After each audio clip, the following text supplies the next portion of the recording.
ইতিহাসের সাক্ষী। হামিদ কারজাইকে আফগানিস্তানের অন্তর্বর্তী প্রেসিডেন্ট হিসেবে দায়িত্ব দেওয়ার 10 বছর পার হয়েছে। তালেবানের পতনের পর লোইয়া জিরগার বিশেষ এক অধিবেশনে তাকে নির্বাচিত করা হয়েছিল প্রেসিডেন্ট হিসেবে। তারপর থেকেই তিনি ক্ষমতায় আছেন। কেমন করে মিস্টার কারজাই সেদিন প্রেসিডেন্ট হলেন, কোন পরিস্থিতিতে, সে কথা নিয়েই আজকের ইতিহাসের সাক্ষী পরিবেশন করছি মিজানুর রহমান খান। 2002 সালের 13 জুন রাজধানী কাবুলে চলছে আফগান প্রতিনিধি পরিষদের বিশেষ অধিবেশন। তালেবান পরবর্তী আফগানিস্তানের জন্য সেখানেই প্রেসিডেন্ট হিসেবে নির্বাচিত হলেন হামিদ কারজাই, তবে অন্তর্বর্তী কিছু সময়ের জন্য।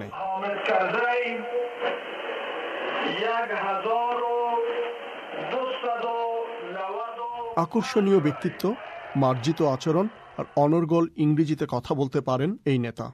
পাশতুনদের কাছে অত্যন্ত জনপ্রিয় আর শ্রদ্ধাভাজন তিনি। The objective is to take Afghanistan to a better life. The objective is to take Afghanistan out of আমাদের লক্ষ্য হলো আফগানিস্তানে আরো উন্নত জীবন নিশ্চিত করা। আমাদের উদ্দেশ্য হচ্ছে আফগানিস্তান এতদিন যে বিশৃঙ্খলায় নিপতিত ছিল তার ভেতর থেকে দেশটিকে বের করে আনা। যুদ্ধ, সন্ত্রাস, নিপীড়ন আর ক্ষুধার বৃত্ত থেকে মুক্ত করতে হবে আফগানিস্তানের জনগণকে। কিন্তু কে এই হামিদ কারজাই? কোত্থেকে এসেছেন তিনি? কি তার ইতিহাস?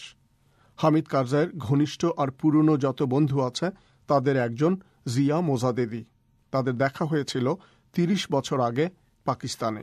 He was a student in India and he finished his education. He came to Quetta. ভারতে পড়ালেখা করতেন হামিদ কারজাই। লেখাপড়া শেষ করে তিনি আসলেন কোয়েটায়। তার পিতা ওখানে ছিলেন। পরদিন আমাদের দেখা হলো, আমরা কথা বললাম। তারপরে ধীরে ধীরে আমরা আমাদের মতামত পরস্পরকে জানাতে শুরু করলাম। তখন থেকেই আমাদের বন্ধুত্বের শুরু। সেটা ছিল 1983 সালের ঘটনা। হামিদ কারজাইয়ের বয়স তখন মাত্র 26। জিয়া মোজাদেদি বয়সে মিস্টার কারজাইয়ের সামান্য বড় ছিলেন। তিনিও তখন থাকতেন কোয়েটায়, কাজ করতেন যুক্তরাষ্ট্রের রেডিও স্টেশন ভয়েস অফ আমেরিকায়। তারা দুজনেই আফগানিস্তান নিয়ে প্রচুর কথা বলতেন। ঘণ্টার পর ঘণ্টা কাটিয়েছেন একসাথে। তারা দুজনেই সাইকেল চালিয়ে যাচ্ছেন। উদ্দেশ্য ছিল আফগান শরণার্থীদের ছেলে মেয়েদের ইংরেজি শেখানো।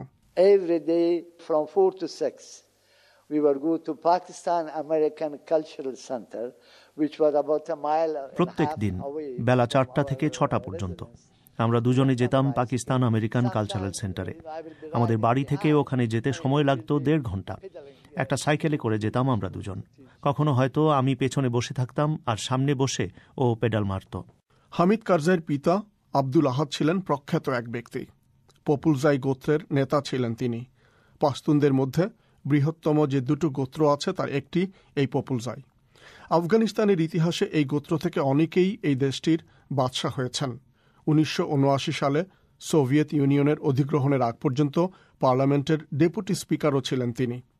তারপর পাকিস্তানে চলে যান তিনি। পরে হামিদ কারজাই যোগ দেন তার সাথে। সোভিয়েত দখলদারিত্বের বিরুদ্ধে তারা মুজাহিদিনদের লড়াইয়ে সহযোগিতা করতে থাকেন। He was all the time going with journalists, with others, to see what's going on inside, and then listen to the fighters. আফগানিস্তানের ভেতরে কি হচ্ছে তা জানার জন্য সবসময় তিনি যেতেন সাংবাদিকদের সাথে। তারপর যোদ্ধাদের কথা শুনতেন তিনি। তারপর সোভিয়েত বাহিনীর বিরুদ্ধে যুদ্ধ করার জন্য যা যা দরকার সেগুলো সরবরাহ করার জন্য সর্বাত্মক চেষ্টা করতেন। এজন্য তিনি আমেরিকা, ইউরোপের সর্বত্র ঘুরে বেড়াতেন আর তাদের কাছে সাহায্য চাইতেন। অর্থ, অস্ত্র এরকম নানা কিছু দিয়েই যোদ্ধাদের সাহায্য করতেন তিনি। আর সেগুলো আফগানিস্তানে চালান করা হতো গোপনে পাকিস্তানি গোয়েন্দা সংস্থা ISI এর মাধ্যমে। জিয়া মোজাদিদি বলছিলেন, পাকিস্তানি গোয়েন্দাদের সাথে মধ্যস্থতা করার কাজটা হামিদ কারজাই কতটা ঘৃণা করতেন। He always complained of going with his father to ask for the share which came to them, weapons, whatever. সব সময় তিনি এ নিয়ে অভিযোগ করতেন। তার পিতার সাথে তিনি যেতেন অস্ত্র আর অর্থ সহ আরও যা কিছু আসতো তা বুঝে নেওয়ার জন্য। তিনি বলতেন ওখানে ওদের অফিসে যেতে তিনি ঘৃণা করতেন। ISI এর গোয়েন্দাদের সামনে তার নিজেকে একটা মুরগির মতো মনে হতো। ওসব রসদের জন্য আমরা পাকিস্তানিদের কাছে ভিক্ষা চাইছি। তারপর একসময় সোভিয়েত সৈন্যদের প্রত্যাহার করা হলো।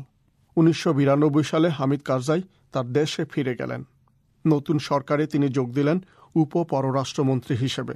এই সরকারে প্রাধান্য ছিল মুজাহিদিনদের একটি দল নর্দার্ন অ্যালায়েন্সের, কিন্তু তার এই চাকরি দীর্ঘস্থায়ী হল না।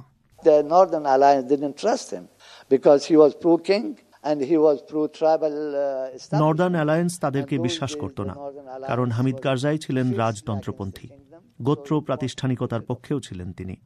আর তখন নর্দার্ন অ্যালায়েন্স ছিল বাদশাহীর বিরুদ্ধে, ফলে তারা তখন হামিদ কারজাইকে তাড়িয়ে দিতে চেয়েছে। তারপর মিস্টার কারজাইকে কাবুলের কারাগারে নিক্ষেপ করা হলো। ততদিনে আফগানিস্তানে গৃহযুদ্ধ শুরু হয়ে গেছে। জিয়া মোজাদিদি বলছেন, সে সময় কাবুলে নর্দার্ন অ্যালায়েন্সের বিরোধীদের গোলাবর্ষণের সময় মিস্টার কারজাই জেল থেকে পালাতে সক্ষম হলেন। তারপর কোনোভাবে সীমান্ত পাড়ি দিয়ে আবারও চলে গেলেন পাকিস্তানে, কোয়েটায়। He was very tired, exhausted. You could see in his face scars, his lips were torn. তিনি খুবই ক্লান্ত ছিলেন বিধ্বস্ত। তার মুখের মধ্যেই আমরা সেটা দেখতে পেতাম, তার ঠোঁটে ক্ষত। সে সময় তিনি আসলেই একটা খুব খারাপ অবস্থার মধ্যে ছিলেন। ততদিনে আফগানিস্তানের পরিস্থিতি খুবই করুণ। আইন শৃঙ্খলা পরিস্থিতি ভেঙে পড়েছে, সহিংসতা ছড়িয়ে পড়েছে চারদিকে, স্থানীয় যুদ্ধবাজদের দখলে সবকিছু। তারপর পাশতুনদের ভেতর থেকে যখন নতুন একটা আন্দোলন শুরু হলো, তালেবানের আন্দোলন, আরও অনেকের মতো হামিদ কারজাইও মনে করেছিলেন আফগানিস্তানে তারা হয়তো ফিরিয়ে আনতে পারে শান্তি এবং নিরাপত্তা।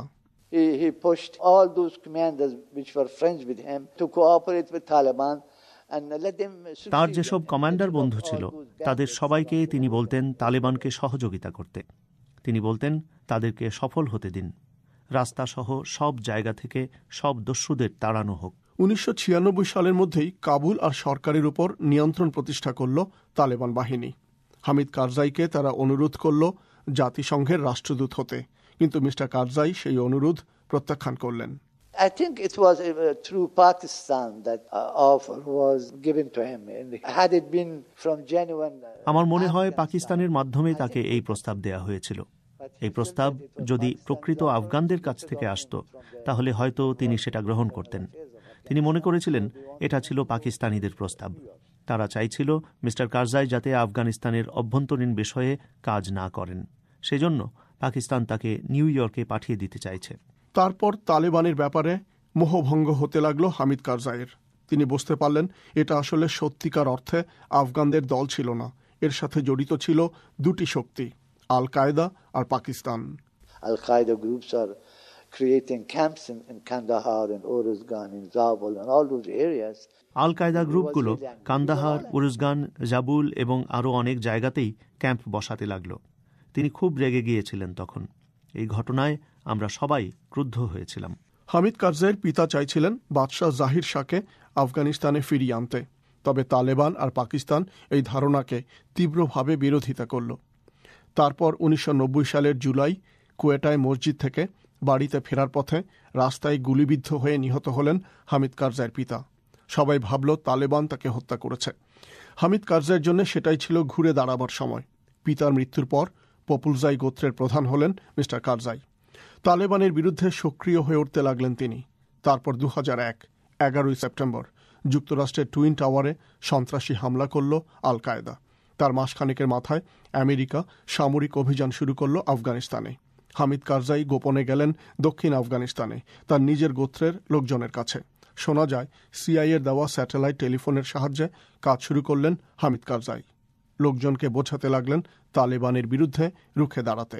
He told me the story that he left on the back of motorbike with a friend to go to Uruzgan and to try to. তিনি আমাকে বলেছেন যে একটা মোটর বাইকের পেছনে চেপে তিনি পালিয়ে গিয়েছিলেন তার এক বন্ধুর সাথে, গিয়েছিলেন উরুজগানে। সেখান থেকে তালেবানকে হটাতে চেষ্টা করছিলেন তিনি।